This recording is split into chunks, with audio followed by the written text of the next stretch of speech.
reflection which I try to remember from this morning homily.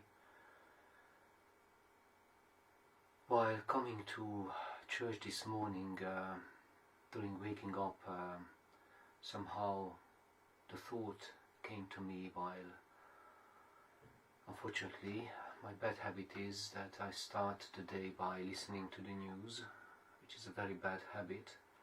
And you know, these days we are bombarded with really sad news, wars here and there in Iran, in Israel. So it's a crazy world.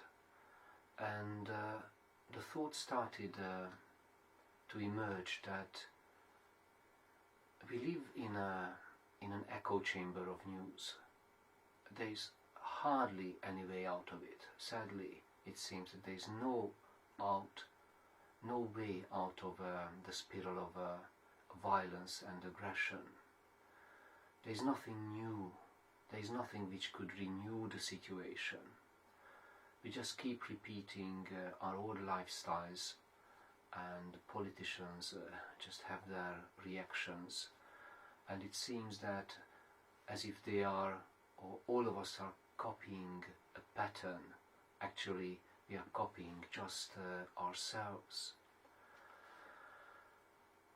And the second thought I had while coming to church to say Mass on the feast of the birthday of John the Baptist was that whenever we read the Gospel, anything what Jesus does and says is just the opposite. There's always something new happening. He doesn't repeat any previous patterns. Every situation is fresh in the Gospel, and whatever he does, he just opens a new vista. There is an entry point, a new door out of the existing situation, let it be illness or confusion. And it's totally the opposite of our own echo chamber of news. On social media we are recycling images, news, basically stupid and empty time is replicated and copied. There is nothing new. But what Jesus does is so liberating.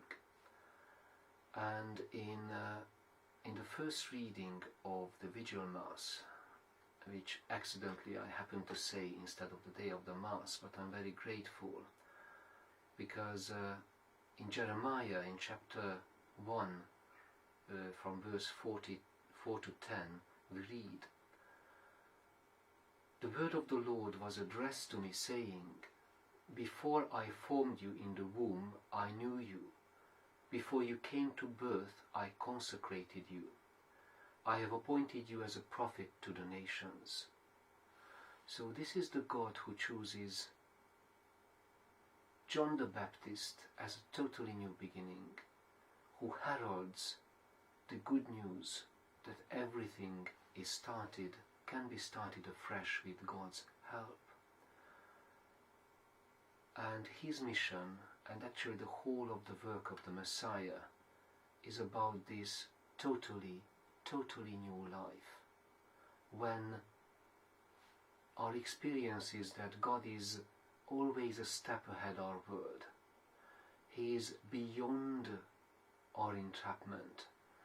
And he just opens a short path out of the way of our end games.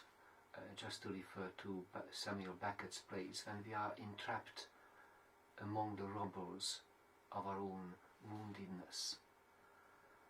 So it's a wonderful feast today that John the Baptist reminds us that the Gospel is our healing. And actually, when we contrast it with our present sad world, newer bombs, newer wars, unstoppable conflicts, it is simply impossible not to believe in the Gospels. It is impossible not to believe. Impossible.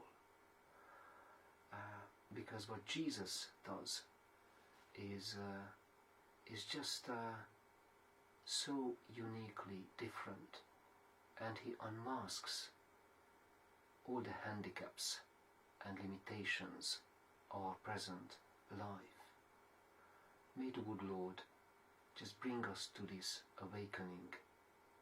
And if you are fed up with wars and our politicians like talking machines repeating emptiness and what is opposite the life, just go to church in your tradition. And if you hear a friend complaining about the sad state of the world, just invite him to your local church or worshipping community, regardless of tradition. That's the only way of putting an end to this madness. Thank you for listening.